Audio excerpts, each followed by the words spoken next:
খুব সকালে ব্যাঙ্গালোর থেকে আমরা 5 জন পুচের গাড়ি করে রওনা দিলাম। গাড়ির চালক স্বয়ং পুচে। কিছুটা যাবার পর কফি ব্রেক, গাড়ি থামানো হলো কাফে কফি ডে বা সিসিডিতে।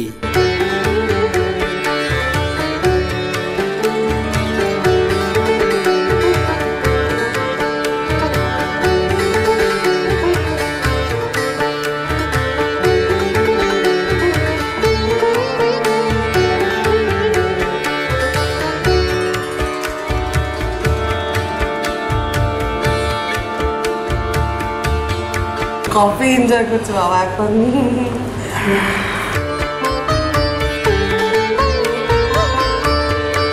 গাড়ি আবার চলতে শুরু করলো।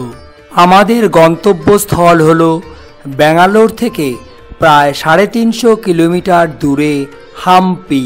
Long drive. মজা করতে করতে আমরা এগিয়ে চললাম।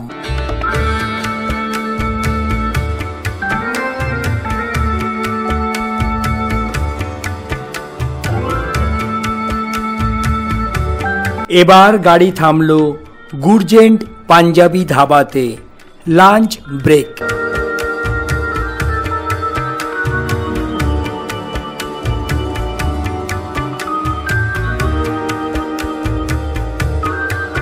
গরমা গরম আলু পরাটা দিয়ে আমরা লাঞ্চ সেরে নিলাম।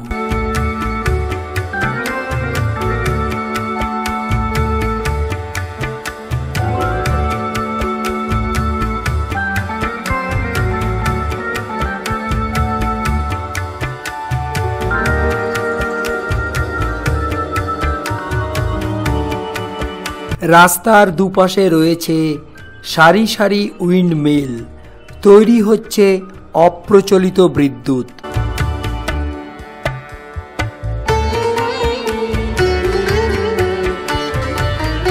পাহাড়ের টানেলের মধ্য দিয়ে কিছুটা পথ গিয়েই এখানকার বড় জনপদ হসপেট। আর এই হসপেট থেকে 12 কিলোমিটার যেতেই পৌঁছালাম হাম্পিতে।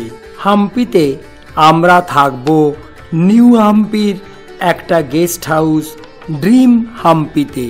যদিও এটা শীতকাল, জানুয়ারি মাসের আজ 24 তারিখ, কিন্তু এখানে বেশ গরম, তাই এসি ও পাখা চালাতে হচ্ছে।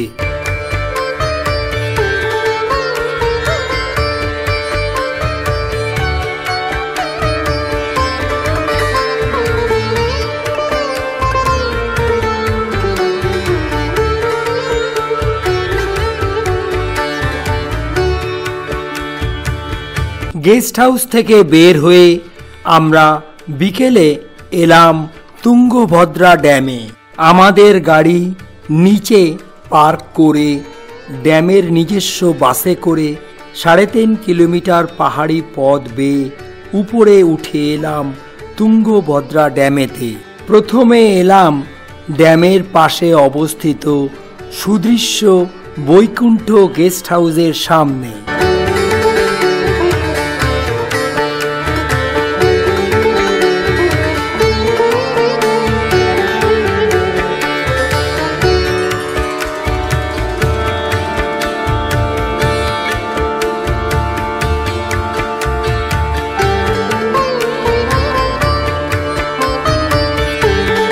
এখানে দেখা যায় সুদৃশ্য ওয়াচ টাওয়ার।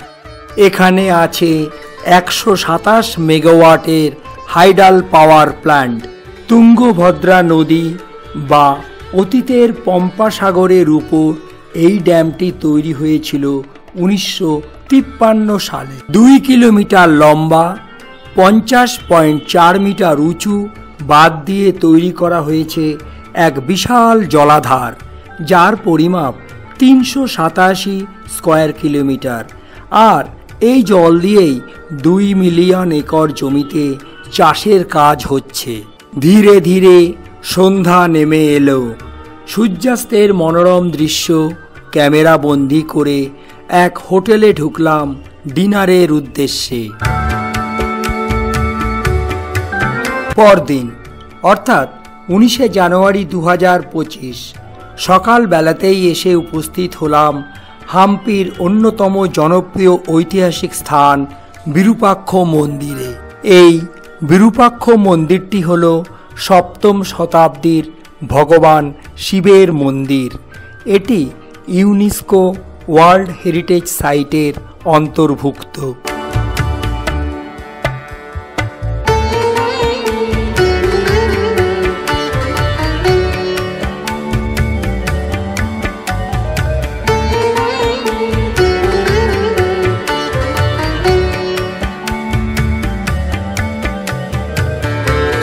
প্রবেশ পথের মূল তোরণটি 9 তর বিশিষ্ট, 50 মিটার উঁচু।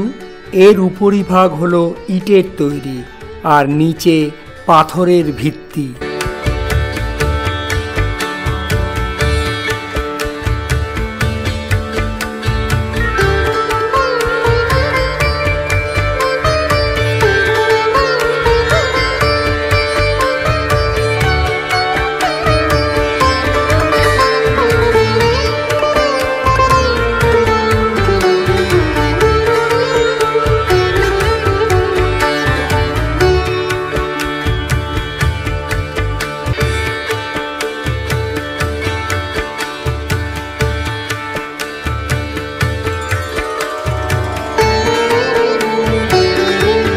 এতক্ষণ আমরা মন্দিরের মূল দরওয়াজাকেই বাইরে থেকে দেখছিলাম। এবার আমরা মূল ফটক দিয়ে প্রবেশ করলাম মন্দিরের ভিতরে। মন্দিরের ভিতরে ঢুকলেই দেখা যায় বিশাল এক চাতাল। অনুমান করা হয় 1509 সালে রাজা কৃষ্ণদেব রায়ের রাজ্য অভিষেকের স্মারক রূপে তৈরি হয়েছিল এই অপূর্ব স্থাপত্য ও কারুকার্য খচিত পম্পাপতি বা বিরূপাক্ষ মন্দির।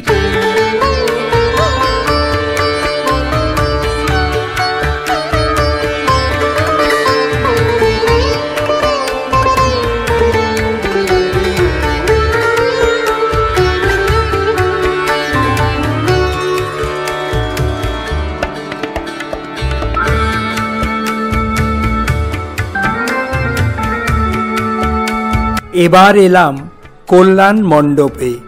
মূল মন্দিরে আছে একটা গর্ভগৃহ, 3টে পূর্বকক্ষ এবং একটা স্তম্ভযুক্ত হলঘর। মন্দিরে বিজয়নগরের চিত্রকলার অপূর্ব নিদর্শন দেখতে পাওয়া যায়।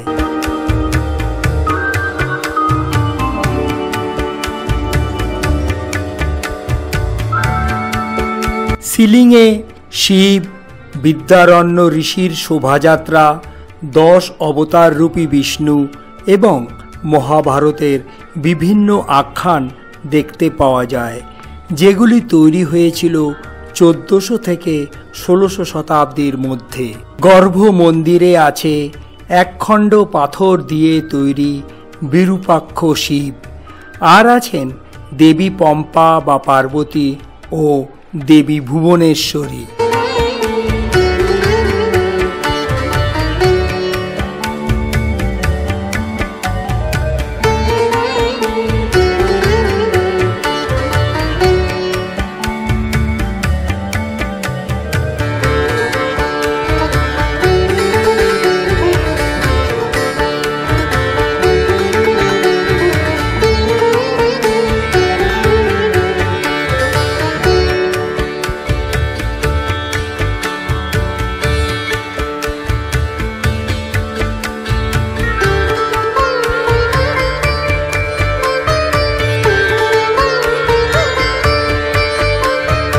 মন্দিরের এক প্রান্তে একটা হাতিকে দেখতে পেলাম।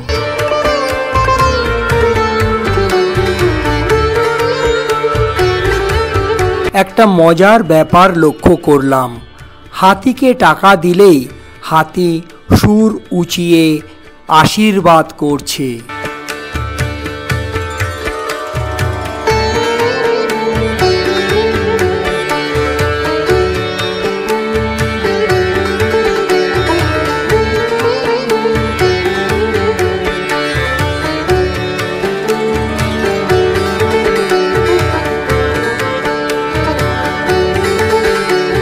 এবার আমরা বিরূপাক্ষ মন্দিরের মূল দরওয়াজা দিয়ে বাইরে বের হয়ে এসেছি।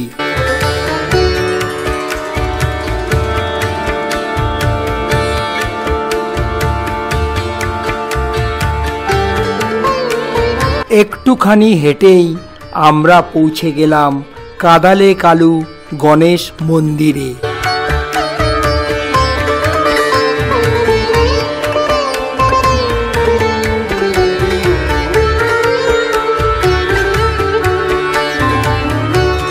হেমকূট পাহাড়ে এক মনোরম নৈসর্গিক পরিবেশের মধ্যেই এই কাদালে কালু গণেশ মন্দিরের অবস্থান। গ্রানাইট স্তম্ভ দিয়ে সজ্জিত একটা হলঘরের মধ্যেই আছেন গণেশজি।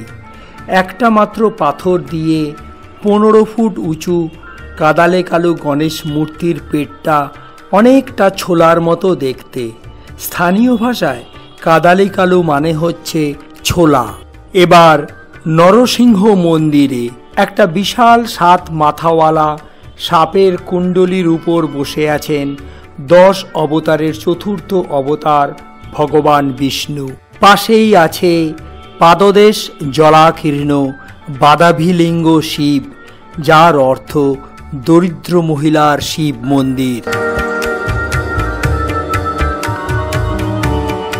এবার এলাম 1400 শতকে তৈরি মাটির নিচে অবস্থিত প্রসন্ন বিরূপাক্ষ শিব মন্দিরে। প্রায় 600 বছরের পুরানো এই মন্দিরটি মাটি চাপা পড়েছিল। মন্দিরটি আবিষ্কৃত হয়েছিল 1980 সালে। মাটির লেভেলে সমতল ছাদ আর গর্ভগৃহ সর্বদা জলে ভরে থাকে। এই জলকে পবিত্র মানা হয়। কথিত আছে এই জল তুঙ্গভদ্রা নদীর। এখানে আছে গর্ভগৃহ, আরব্ধ মণ্ডপ ও মহামণ্ডপ। শিবের কোনো লিঙ্গ নেই, তবে একদা ছিল, আছে নন্দীদেবের প্রস্তর মূর্তি।